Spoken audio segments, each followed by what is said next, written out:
अध्याय 9 संविधान एक जीवंत दस्तावेज। परिचय। इस अध्याय में हम पिछले 69 वर्षों के दौरान संविधान के क्रियान्वयन और भारत की शासन प्रणाली में उसकी भूमिका पर विचार करेंगे। इस अध्याय को पढ़ने के बाद आप निम्नलिखित बातें जान सकेंगे। भारतीय संविधान को समय की आवश्यकताओं के अनुरूप संशोधित किया जा सकता है। संविधान में कई संशोधन किए जा चुके हैं, परंतु इसका मूल स्वरूप नहीं बदला है। 7. संविधान की रक्षा और उसकी व्याख्या में न्यायपालिका की महत्वपूर्ण भूमिका रही है। यह संविधान एक ऐसा दस्तावेज है जिसमें परिस्थितियों के अनुसार बदलाव आते गए हैं। क्या संविधान अपरिवर्तनीय होते हैं? परिस्थितिगत बदलाव, सामाजिक परिवर्तनों और कई बार राजनीतिक उठापटक के चलते विभिन्न राष्ट्रों ने अपने संविधान को दोबारा तैयार किया है। सोवियत संघ में 74 वर्षों के दौरान 1918, 1924, 1936 और 1977 संविधान 4 बार बदला गया।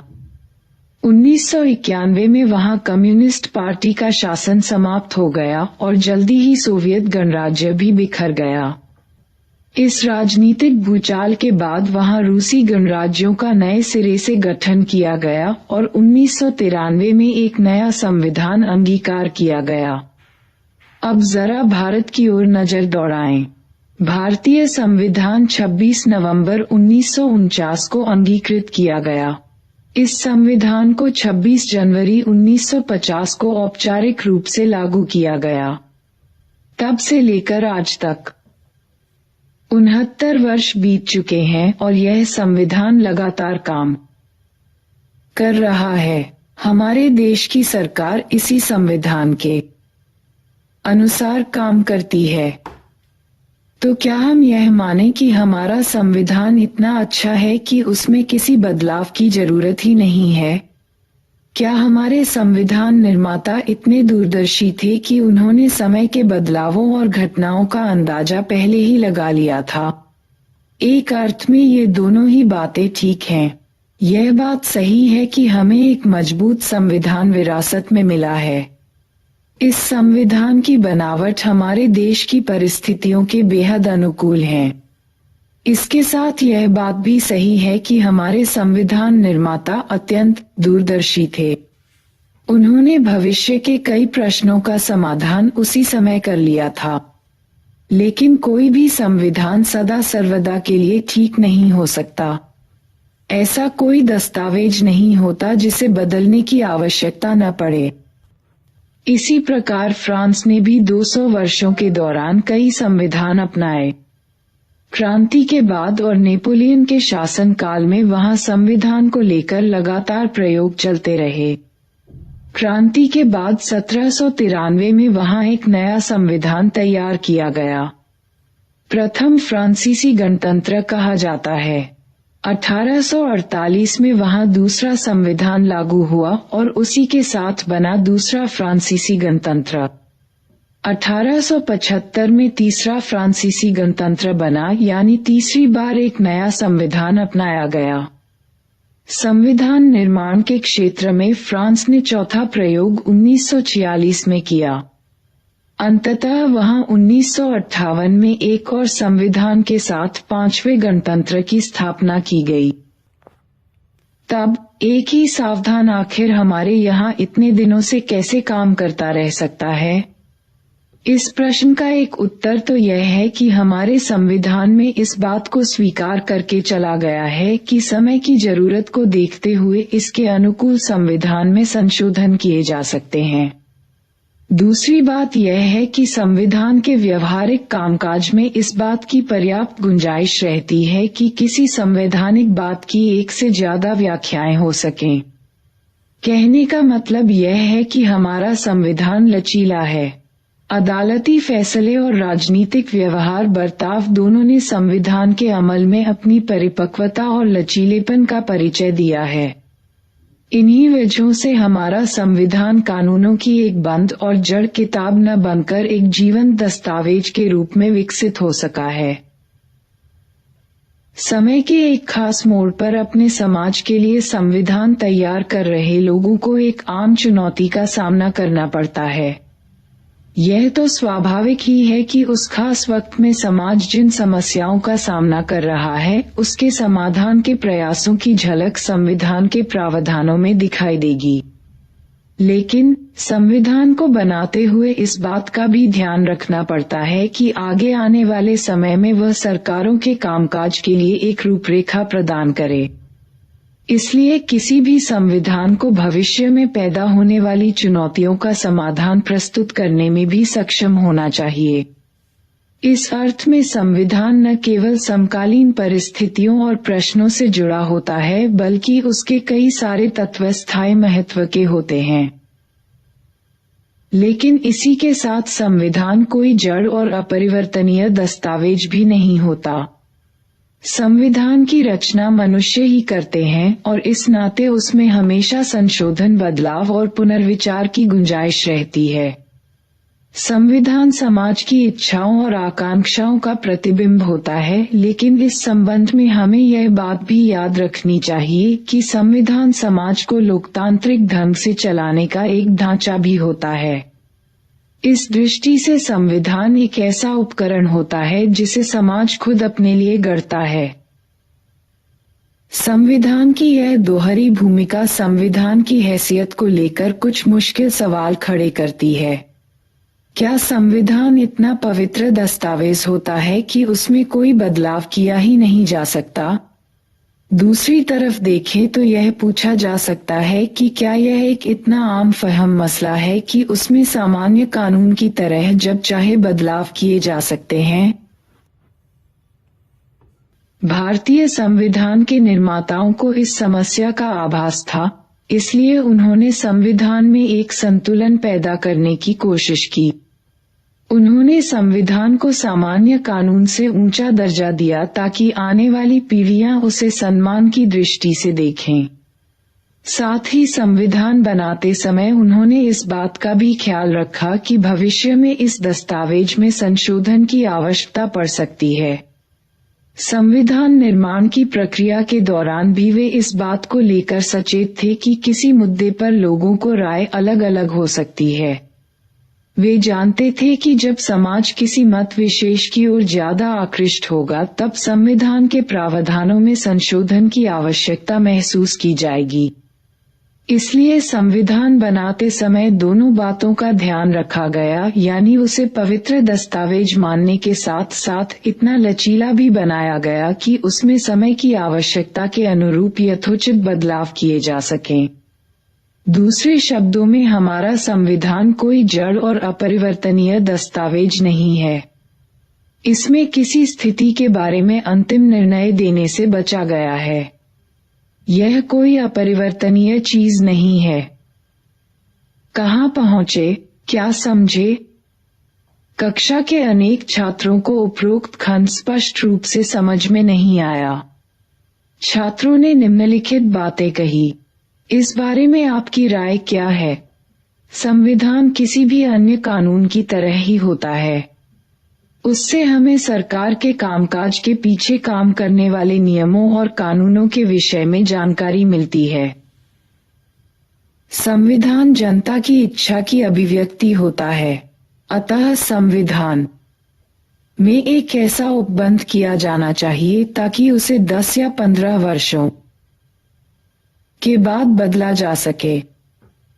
संविधान किसी देश के दर्शन को बयान करता है, उसे कभी नहीं बदला जा सकता। संविधान एक पावन दस्तावेज होता है, इसलिए इसे बदलने की बात करना लोकतंत्र का विरोध करना है।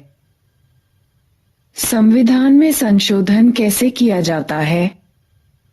अनुच्छेद 368। संसद अपनी संवैधानिक शक्ति के द्वारा और इस अनुच्छेद में वर्णित प्रक्रिया के अनुसार संविधान में नए उपबंध कर सकती है, पहले से विद्यमान उपबंधों को बदल या हटा सकती है। हम पहले ही कह चुके हैं कि हमारे संविधान निर्माता संविधान को एक संतुलित दस्तावेज बनाने के पक्षधर थे। संविधान को इतना लचीला होना ही चाहिए कि उसमें आवश्यकता के अनुसार बदलाव किए जा सकें, लेकिन साथ ही इसे अनावश्यक और अक्सर होने वाले बदलावों से बचाया जाना चाहिए।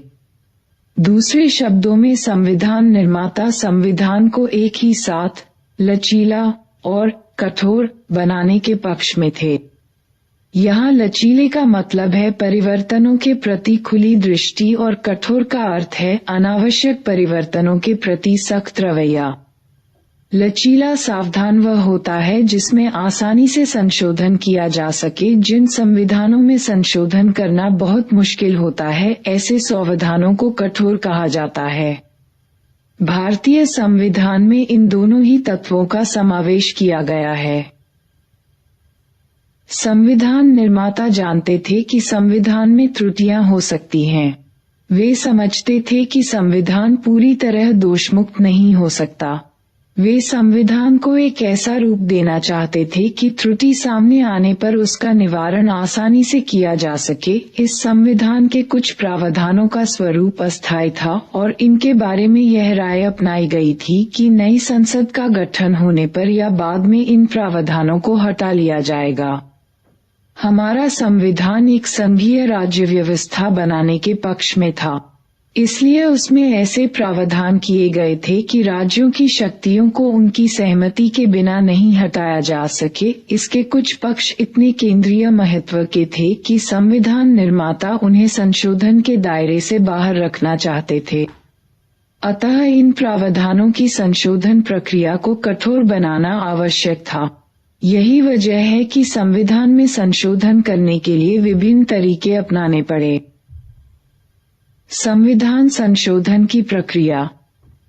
संसद में सामान्य बहुमत के आधार पर कतिपय अनुच्छेदों में निर्दिष्ट प्रक्रिया के अनुसार संसद के दोनों सदनों में अलग अलग विशेष बहुमत के आधार पर अनुच्छेद 368 के अनुसार विशेष बहुमत कुल राज्यों की आधी विधायिकाएं अनुच्छेद 368। संविधान में ऐसे कई अनुच्छेद हैं जिनमें संसद सामान्य कानून बनाकर संशोधन कर सकती है। ऐसे मामलों में कोई विशेष प्रक्रिया अपनाने की जरूरत नहीं होती।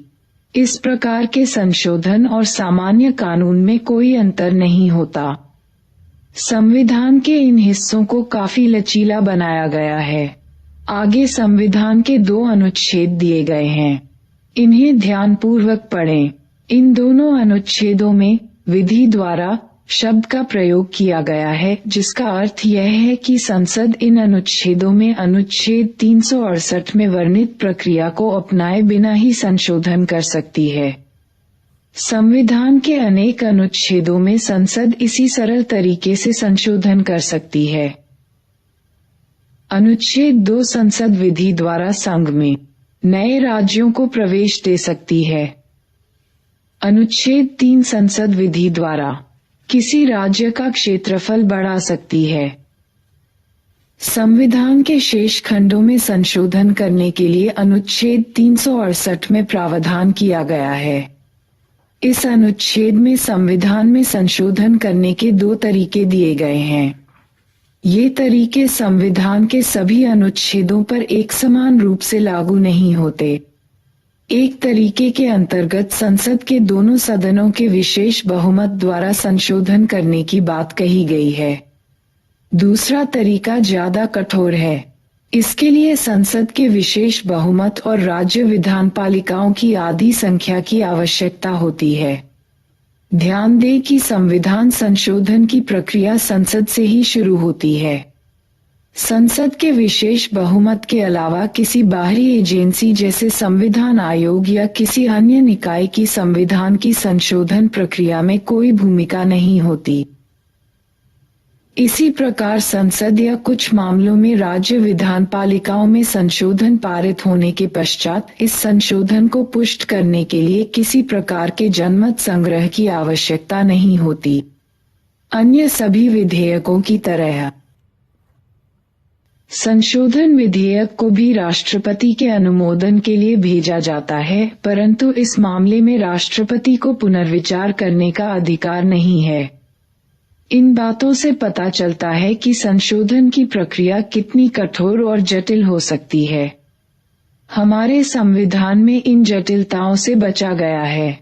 इससे हमारे यहाँ संशोधन की प्रक्रिया अपेक्षाकृत सरल हो गई है। लेकिन यहाँ एक महत्वपूर्ण तथ्य पर ध्यान दिया जाना चाहिए, संशोधन के प्रश्न पर अंतिम राय जनता के निर्वाचित प्रतिनिधियों की ही होती है। इसका अर्थ यह है कि संशोधन की प्रक्रिया का आधार निर्वाचित प्रतिनिधियों, संसदीय संप्रभुता में निहित है। विशेष बहुमत। चुनाव, कार्यपालिका और न्यायपालिका से संबंधित अध्यायों में हम उन प्रावधानों का अध्ययन कर चुके हैं जिनमें संशोधन करने के लिए विशेष बहुमत की आवश्यकता होती है। एक बार पुनः याद करें कि विशेष बहुमत का क्या अर्थ होता है। सामान्यतः विधायिका में किसी प्रस्ताव या विधेयक को पारित करने के लिए सदन में उपस्थित सदस्यों के साधारण बहुमत की आवश्यकता होती है। कल्पना करें कि सदन में 247 सदस्य उपस्थित हैं। ये सभी सदस्य एक विधेयक पर मतदान करते हैं। अगर इन सदस्यों में से कम 124 सदस्य विधेयक के पक्ष में मतदान करते हैं तो इस विधेयक को पारित माना जाएगा। लेकिन संशोधन विधेयक पर यह बात लागू नहीं होती। संविधान में संशोधन करने के लिए 2 प्रकार के विशेष बहुमत की आवश्यकता होती है। सबसे पहले, संशोधन विधेयक के पक्ष में मतदान करने वाले सदस्यों की संख्या सदन के कुल सदस्यों की संख्या की कम से कम आधी होनी चाहिए। दूसरे, संशोधन का समर्थन करने वाले सदस्यों की संख्या मतदान में भाग लेने वाले सभी सदस्यों की 2/3 होनी चाहिए। संशोधन विधेयक को संसद के दोनों सदनों में स्वतंत्र रूप से पारित करने की आवश्यकता होती है। इसके लिए संयुक्त सत्र बुलाने का प्रावधान नहीं है। कोई भी संशोधन विधेयक विशेष बहुमत के बिना पारित नहीं किया जा सकता। आखिर विशेष बहुमत का क्या औचित्य है? लोकसभा में 545 सदस्य होते हैं, अतः किसी भी संशोधन विधेयक का समर्थन करने के लिए 273 सदस्यों की आवश्यकता होती है। अगर मतदान के समय 300 सदस्य मौजूद हों तो विधेयक पारित करने के लिए 273 सदस्यों के समर्थन की आवश्यकता होगी। लेकिन कल्पना करें कि लोकसभा के 400 सदस्यों ने किसी विधेयक पर होने वाले मतदान में भाग लिया है। इस विधेयक को पारित करने के लिए कितने सदस्यों के समर्थन? विश्व के आधुनिकतम संविधानों में संशोधन की विभिन्न प्रक्रियाओं में 2 सिद्धांत ज्यादा अहम भूमिका अदा करते हैं। एक सिद्धांत है विशेष बहुमत का। उदाहरण के लिए अमेरिका, दक्षिण अफ्रीका, रूस आदि के संविधानों में इस सिद्धांत का समावेश किया गया है। अमेरिका में 2/3 बहुमत का सिद्धांत लागू है, जबकि दक्षिण अफ्रीका और रूस जैसे देशों में 3/4 बहुमत की आवश्यकता होती है। दूसरा सिद्धांत है संशोधन की प्रक्रिया में जनता की भागीदारी का। यह सिद्धांत कई आधुनिक संविधानों में अपनाया गया है। स्विट्जरलैंड में तो जनता को संशोधन की प्रक्रिया शुरू करने तक का अधिकार है। रूस और इटली अन्य ऐसे देश हैं जहां जनता को संविधान में संशोधन करने या संशोधन के अनुमोदन का अधिकार दिया गया है की आवश्यकता होगी। इसके अलावा संशोधन विधेयक को संसद के दोनों सदनों में विशेष बहुमत के साथ स्वतंत्र रूप से पारित किया जाना चाहिए। इसका अर्थ यह है कि जब तक प्रस्तावित विधेयक पर पर्याप्त सहमति न बन पाए तब तक उसे पारित नहीं किया जा सकता। सत्तारूढ़ दल काफी कम बहुमत और विपक्ष के विरोध के बावजूद बजट या अपनी पसंद का विधेयक पारित करा सकता है, लेकिन अगर यह दल संविधान में संशोधन करना चाहता है तो उसे कुछ विपक्षी दलों को विश्वास में लेना पड़ेगा। इस तरह संशोधन प्रक्रिया के पीछे बुनियादी भावना यह है कि उसमें राजनीतिक दलों और सांसदों की व्यापक भागीदारी होनी चाहिए। जो लोग इस संविधान से असंतुष्ट हैं, उन्हें केवल 2/3 बहुमत प्राप्त करना है और यदि वे इतना भी प्राप्त नहीं कर सकते हैं तो यह समझा जा सकता है कि जनसाधारण उनके असंतोष में उनका साथ दे रहा है। यहाँ गौर करने की बात यह है कि डॉ. अंबेडकर सिर्फ संसदीय बहुमत की बात नहीं कर रहे हैं। इस संदर्भ में वे जनता की राय का उल्लेख भी करते हैं। इससे पता चलता है कि बहुमत की धारणा के पीछे जनमत की भावना काम करती है। जनमत का यही सिद्धांत निर्णय प्रक्रिया को नियंत्रित करता है। डॉ. अंबेडकर। संविधान सभा के बाद विवाद, खंड शी, पृष्ठ 976, 25 नवंबर 1949। राज्यों द्वारा अनुमोदन। संविधान के कुछ अनुच्छेदों में संशोधन करने के लिए विशेष बहुमत पर्याप्त नहीं होता।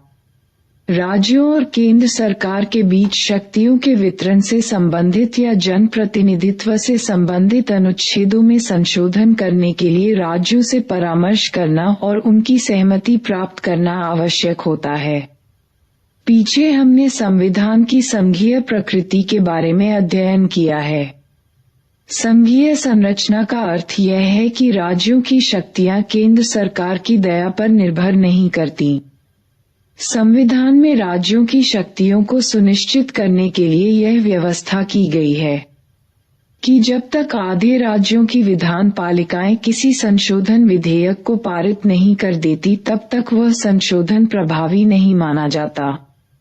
इस अर्थ में यह कहा जा सकता है कि संविधान के कुछ हिस्सों के बारे में राजनीति से एक व्यापक सहमति की अपेक्षा की जाती है। इस प्रावधान में राज्यों के अधिकारों को भी जगह दी गई है। इसके अंतर्गत राज्यों को संशोधन की प्रक्रिया में भाग लेने का अधिकार दिया गया है। उल्लेखनीय है कि संशोधन की प्रक्रिया के कठोर होने के बावजूद उसे फिर भी काफी हद तक लचीला बनाया गया है।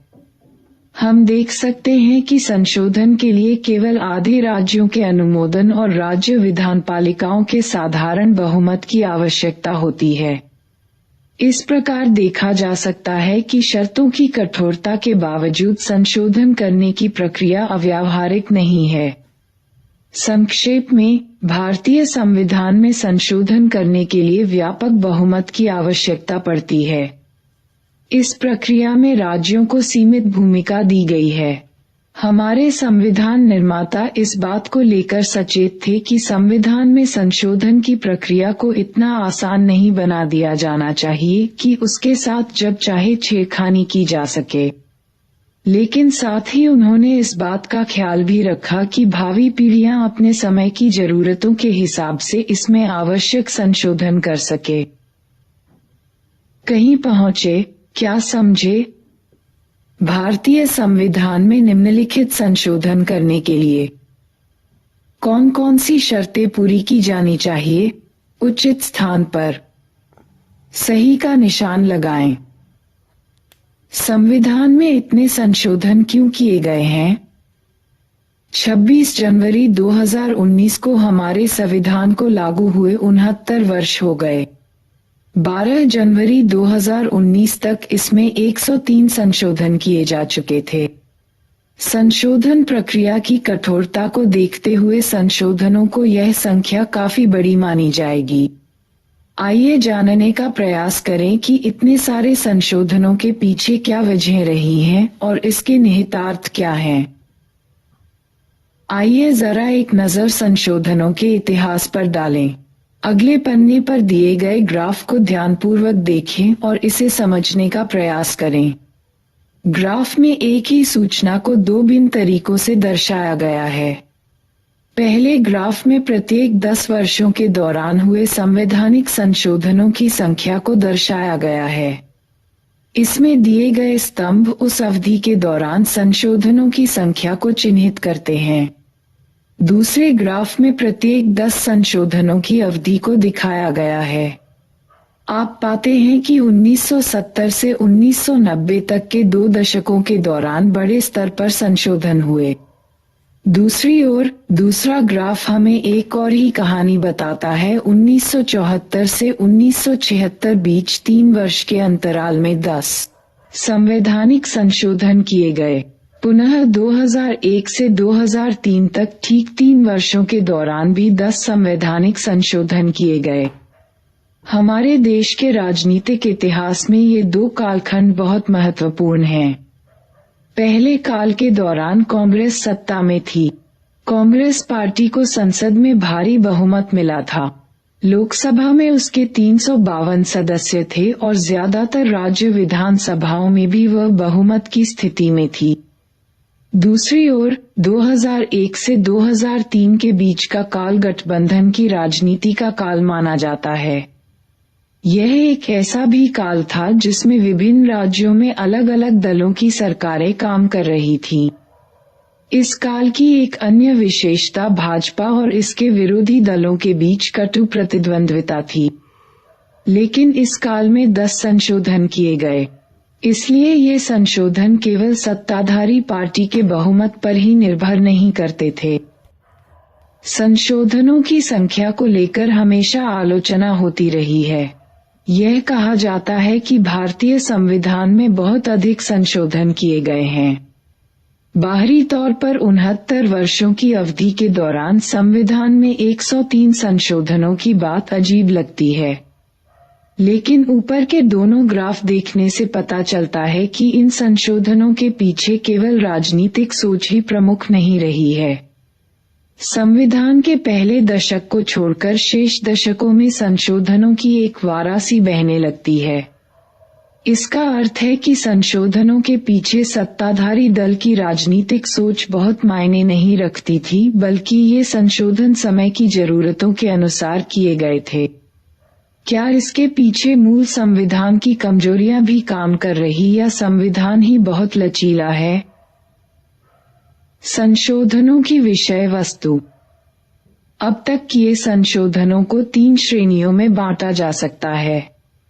पहली श्रेणी में वे संशोधन शामिल किए गए हैं जो तकनीकी या प्रशासनिक प्रकृति के हैं और ये संविधान के मूल उपबंधों को स्पष्ट बनाने, उनकी व्याख्या करने तथा छिटपुट संशोधन से संबंधित हैं।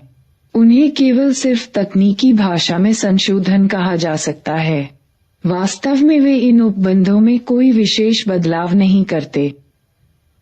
उच्च न्यायालय के न्यायाधीशों की सेवानिवृत्ति की आयु सीमा को 60 वर्ष से बढ़ाकर 62 वर्ष 15वां संशोधन करना और इसी प्रकार सर्वोच्च न्यायालय के न्यायाधीशों का वेतन बढ़ाने संबंधी संशोधन 54वां संशोधन इसी बात के उदाहरण हैं। एक अन्य उदाहरण के रूप में हम विधायिकाओं में अनुसूचित जाति और अनुसूचित जनजाति के लिए सीटों के आरक्षण संबंधी उपबंधों को ले सकते हैं। मूल उपबंध में आरक्षण की बात 10 वर्ष की अवधि के लिए कही गई थी, किंतु इन वर्गों को उचित प्रतिनिधित्व देने के लिए इस अवधि को प्रत्येक 10 वर्षों की समाप्ति पर एक संशोधन द्वारा आगामी 10 वर्षों के लिए बढ़ाना आवश्यक समझा गया। इस संबंध में अब तक 6 संशोधन किए जा चुके हैं, परंतु इन संशोधनों से मूल उपबंधों में कोई अंतर नहीं आया है। इस प्रकार हम कह सकते हैं कि ये केवल तकनीकी संशोधन हैं। क्या आपको राष्ट्रपति के पद से संबंधित चर्चा याद है? मूल संविधान में यह माना गया था कि हमारी संसदीय व्यवस्था में राष्ट्रपति सामान्यतः मंत्री परिषद की सलाह के अनुसार कार्य करेगा। इस संबंध में बाद में एक संशोधन किया गया और अनुच्छेद 74(1) में यह स्पष्ट कर दिया गया कि मंत्री परिषद की सलाह राष्ट्रपति के लिए बाध्यकारी होगी। क्या इस संशोधन से वास्तव में कोई अंतर पड़ा है? इसे स्थापित परंपरा की निरंतरता के रूप में देखा जा सकता है, अर्थात इस संशोधन में केवल संवैधानिक उपबंधों की व्याख्या भर की गई है। व्याख्याएं विभिन्न दृष्टिकोण। संविधान की व्याख्या को लेकर न्यायपालिका और सरकार के बीच अक्सर मतभेद पैदा होते रहे हैं। संविधान के अनेक संशोधन इन्हीं मतभेदों की उपज के रूप में देखे जा सकते हैं। इस तरह के टकराव पैदा होने पर संसद को संशोधन का सहारा लेकर संविधान की किसी एक व्याख्या को प्रामाणिक सिद्ध करना पड़ता है। प्रजातंत्र में विभिन्न संस्थाएं संविधान और अपनी शक्तियों की अपने अपने तरीके से व्याख्या करती हैं। यह लोकतांत्रिक व्यवस्था का एक अहम लक्षण है। कई बार संसद इन न्यायिक व्याख्याओं से सहमत नहीं होती और उसे न्यायपालिका के नियमों को नियंत्रित करने के लिए संविधान में संशोधन करना पड़ता है। 1970 से 1975 के दौरान ऐसी अनेक परिस्थितियां पैदा हुई। न्यायपालिका तथा अधिकारों से संबंधित अध्यायों में आप संसद तथा न्यायपालिका के बीच उठने वाले विवादों के बारे में पहले ही पढ़ चुके हैं। इस संबंध में हम 3 दृष्टांतों का उल्लेख कर सकते हैं। मौलिक अधिकारों और नीति निर्देशक सिद्धांतों को लेकर संसद और न्यायपालिका के बीच अक्सर मतभेद पैदा होते रहे हैं। इसी प्रकार निजी संपत्ति के अधिकार के दायरे तथा संविधान में संशोधन के अधिकार की सीमा को लेकर भी दोनों के बीच विवाद उठते रहे हैं।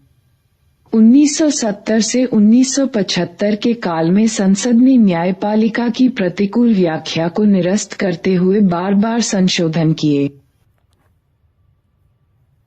यहाँ यह याद रखना जरूरी होगा कि इस दौर 1970-1975 में भारतीय राजनीति में अनेक महत्वपूर्ण घटनाएं घटी। इसलिए हमारा संवैधानिक इतिहास पूरे तौर पर इस काल की राजनीति के संदर्भ में ही समझा जा सकता है। अगले वर्ष स्वतंत्र भारत के राजनीतिक इतिहास का अध्ययन करते समय आपको इस बारे में और जानकारी मिलेगी। राजनीतिक आम सहमति के माध्यम से संशोधन। तीसरे, बहुत से संशोधन ऐसे हैं जिन्हें राजनीतिक दलों की आपसी सहमति का परिणाम माना जा सकता है। एक अर्थ में कहा जा सकता है कि ये संशोधन तत्कालीन राजनीतिक दर्शन और समाज की आकांक्षाओं को समाहित करने के लिए किए गए थे। वास्तव में 1984 के बाद किए गए अनेक संशोधन इसी श्रेणी में रखे जा सकते हैं।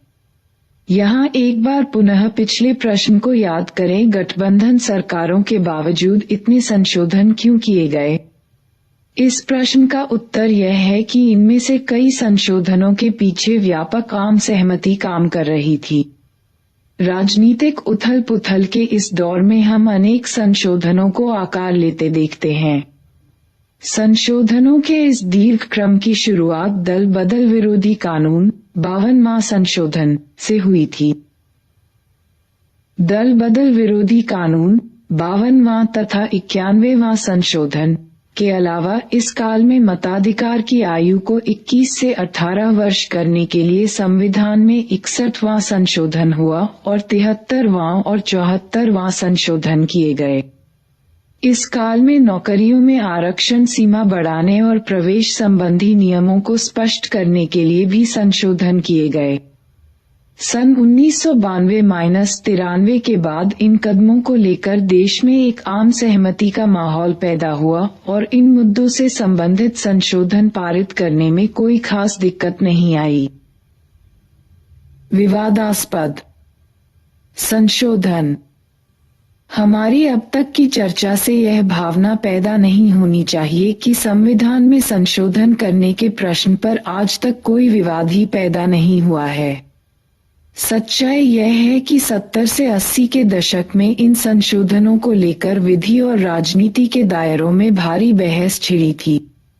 1971-1976 के काल में विपक्षी दल इन संशोधनों को संदेह की दृष्टि से देखते थे। उनका मानना था कि इन संशोधनों के माध्यम से सत्तारूढ़ दल संविधान के मूल स्वरूप को बिगाड़ना चाहता है। इस संबंध में 38वां, 39वां और 42वां संशोधन विशेष रूप से विवादास्पद रहे हैं। जून 1975 में देश में आपातकाल की घोषणा की गई। ये 3 संशोधन इसी पृष्ठभूमि से निकले थे। इन संशोधनों का लक्ष्य संविधान के कई महत्वपूर्ण हिस्सों में बुनियादी परिवर्तन करना था। पिछले 3 दशकों में संविधान की बुनियादी संरचना को लेकर देश की सभी संस्थाओं में सहमति पैदा हुई है। वास्तव में संविधान का 42वां संशोधन एक बड़ा संशोधन है। इसने संविधान को गहरे स्तर पर प्रभावित किया। एक प्रकार से यह सर्वोच्च न्यायालय द्वारा केशवानंद मामले में दिए गए निर्णय को भी चुनौती थी।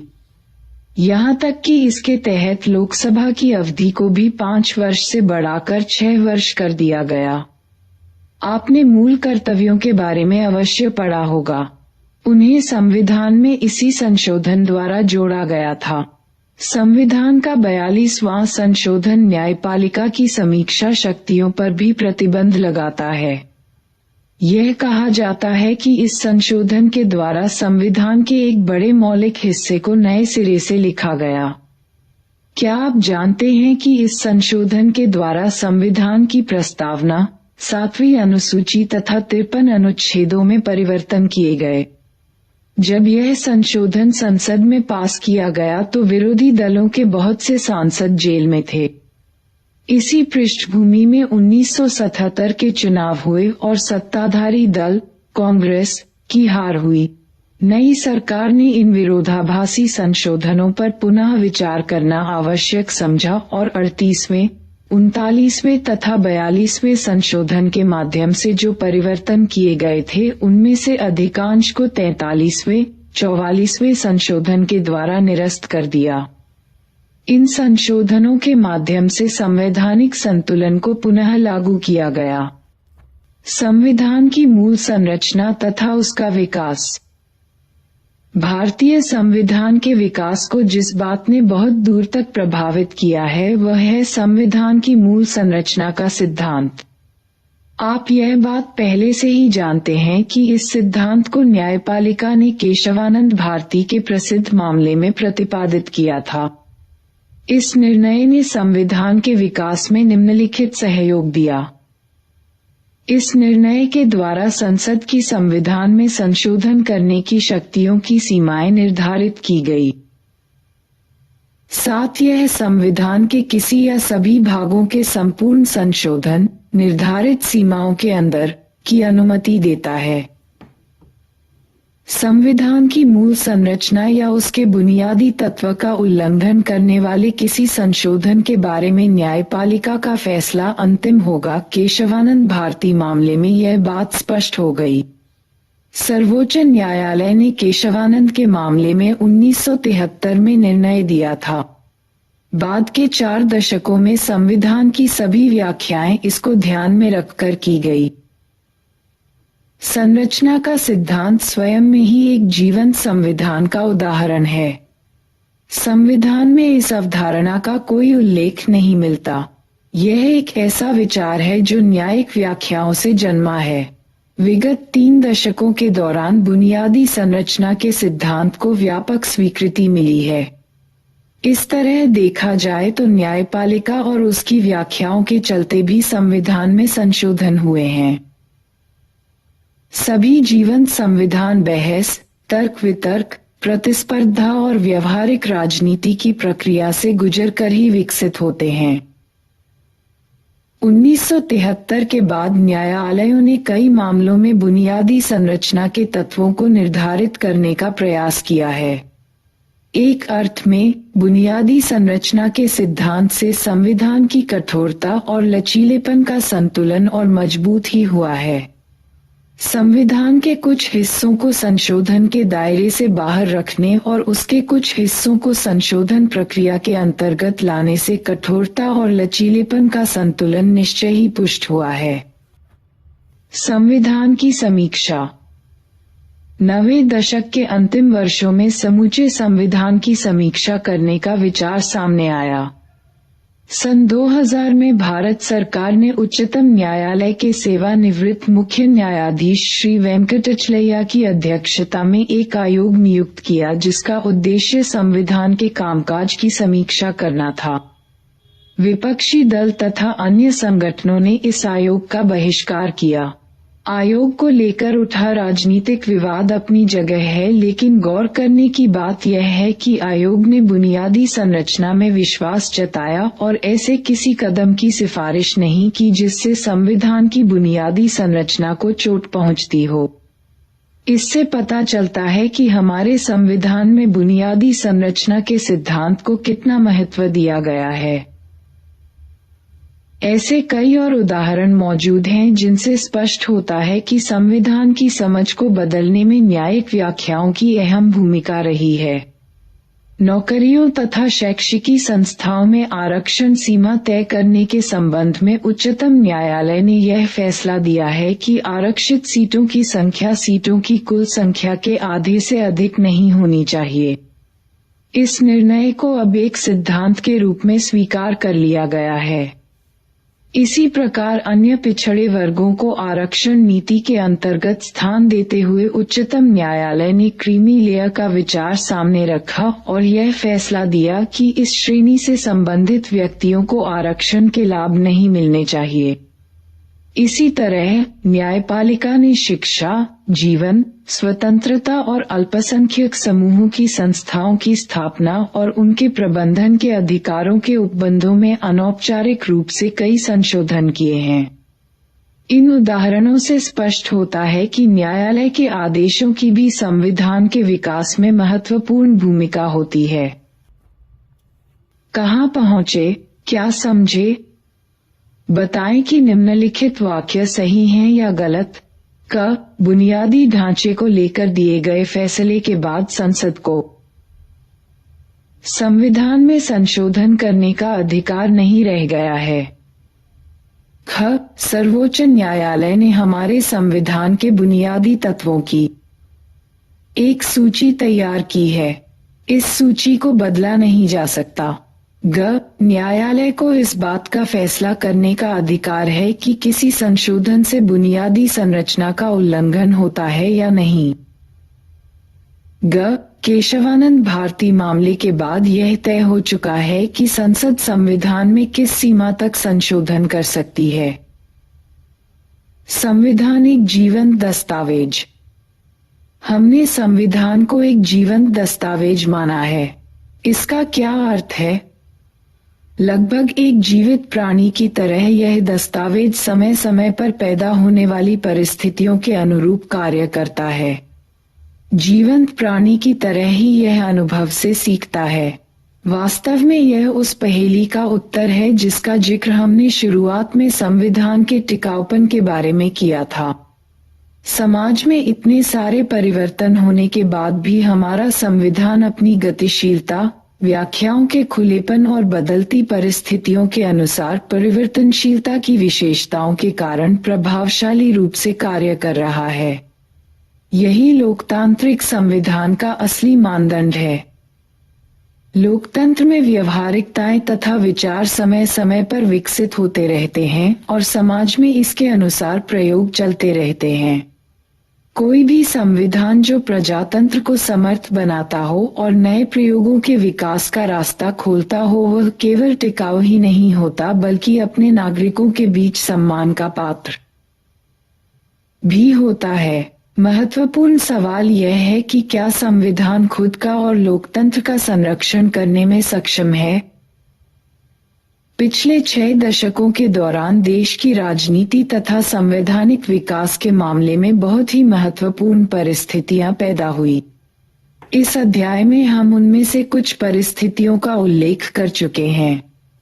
1950 से संवैधानिक तथा वैधानिक मुद्दों के बारे में बार बार सामने आने वाला सबसे गंभीर प्रश्न संसद की सर्वोच्चता का था।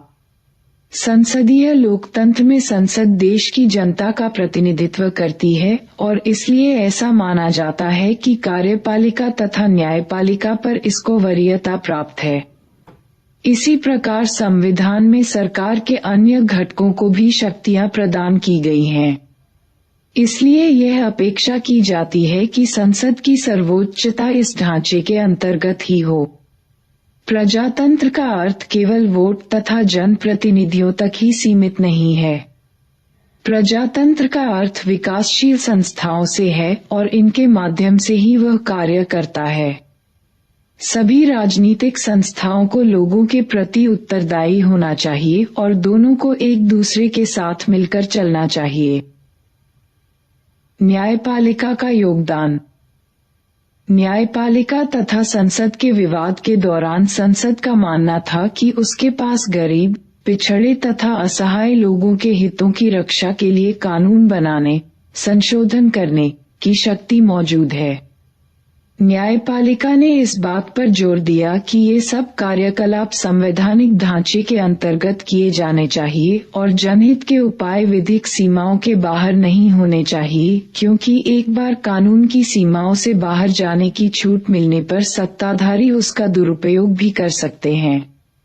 प्रजातंत्र में जितना महत्व जनकल्याण को दिया जाता है, उतना ही ध्यान इस बात पर देना पड़ता है कि सत्ता का दुरुपयोग न होने पाए।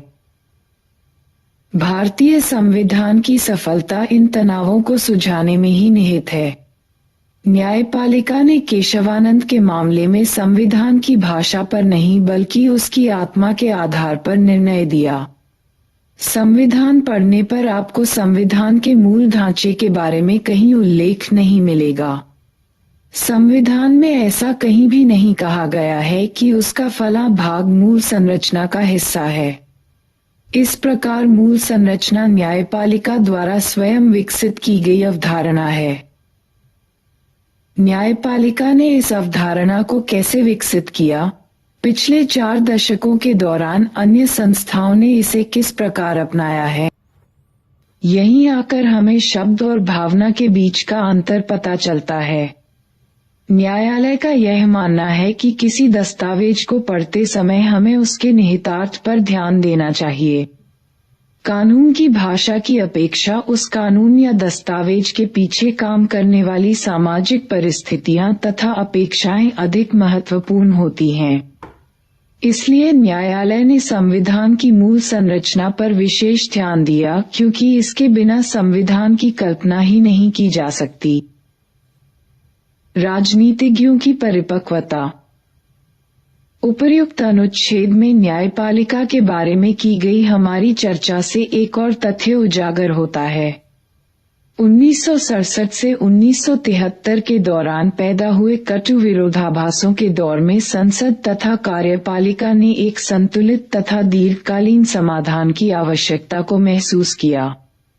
केशवानंद के मामले में सर्वोच्च न्यायालय के निर्णय के बाद न्यायालय द्वारा इस पर पुनर्विचार कराने के प्रयास किए गए।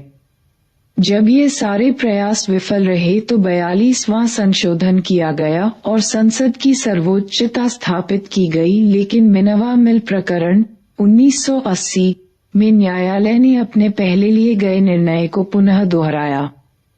इसलिए केशवानंद मामले में निर्णय दिए जाने के 4 दशकों के बाद भी संविधान की व्याख्या में इस निर्णय ने सर्वाधिक महत्वपूर्ण भूमिका अदा की। राजनीतिक दलों, राजनेताओं, सरकार तथा संसद ने भी मूल संरचना के संवेदनशील विचार को स्वीकृति प्रदान की। यद्यपि संविधान की समीक्षा की बात चलती रही, लेकिन यह प्रक्रिया संविधान की मूल संरचना के सिद्धांत द्वारा निर्धारित सीमाओं के परे नहीं जा सकती। संविधान का निर्माण करते समय भारत के नेताओं और जनता के सामने एक साझे भविष्य की तस्वीर थी। नेहरू ने स्वतंत्रता के अवसर पर दिए एक प्रसिद्ध भाषण में इस सामूहिक स्वप्न को भाग्य के साथ करार बताया था। संविधान सभा के सदस्य भी इस आदर्श अर्थात व्यक्ति की गरिमा और आजादी, सामाजिक आर्थिक समानता, जनता की खुशहाली और राष्ट्रीय एकता में विश्वास करते थे। यह आदर्श आज भी संविधान सभा में भी कई इंसान को भारतीय परिस्थितियों के अनुकूल नहीं मानत। संविधान जिन आदों पर आधारित है उनका भारत की आत्मा से कोई संबंध नहीं है। यह विधान यहाँ की परिस्थितियों में कार्य नहीं कर पाएगा और लागू होने के कुछ समय बाद ही हो जाएगा। विधानसभा के बाद विवाद खंड 32 पृष्ठ 613 17 नवंबर 1949। धूमिल नहीं पड़ा है। यही कारण है कि आधी सदी गुजर जाने के बाद भी लोग संविधान का सम्मान करते हैं और उसे महत्व देते हैं। जनता की चेतना को निर्देशित करने वाले में बुनियादी मूल्य आज भी उतने ही कारगर हैं। निष्कर्ष: बुनियादी संरचना में कौन कौन से तत्व निहित हैं, इस बात को लेकर अभी तक अनिर्णय की स्थिति बनी हुई है। इन बहसों के चलते रहने में कोई बुराई नहीं है। हमें यह बात हमेशा याद रखनी चाहिए कि बहस और मतभेद लोकतांत्रिक राजनीति के अनिवार्य अंग होते हैं। साथ ही हमारे राजनीतिक दलों और नेतृत्व ने भी इन बहसों के मामले में परिपक्वता का परिचय दिया है। उन्होंने इस बात का विशेष ध्यान रखा है कि राजनीतिक प्रश्नों से जुड़ी बहस और तर्क वितर्क मर्यादा के बाहर न जाए। समझौतों और आदान प्रदान के बिना राजनीति नहीं चलती। अतिवादी रुख अपनाना सैद्धांतिक दृष्टि से ठीक हो सकता है, वैचारिक स्तर पर ऐसा करना काफी आकर्षक भी दिखता है, लेकिन राजनीति में सभी पक्षों को अपने अतिवादी विचारों और नजरिए को छोड़कर एक न्यूनतम साझी समझ विकसित करनी पड़ती है। इसके बिना लोकतांत्रिक राजनीति आगे नहीं बढ़ सकती। हमारे यहाँ की जनता और राजनीतिज्ञों ने इन बातों को भली भांति समझा है। इसी मर्यादित व्यवहार के कारण हमारा लोकतांत्रिक संविधान सफल रहा है। सरकार के विभिन्न अंगों के बीच सर्वोच्च होने की प्रतिद्वंद्विता हमेशा चलती रहेगी। जन कल्याण के अभिप्राय को लेकर भी उनके बीच द्वंद्व बना रहेगा, लेकिन अंततः निर्णय जनता के हाथों में ही रहता है। वस्तुतः लोकतंत्र का उद्देश्य और लोकतांत्रिक राजनीति का अंतिम लक्ष्य जनता की आजादी और खुशहाली है।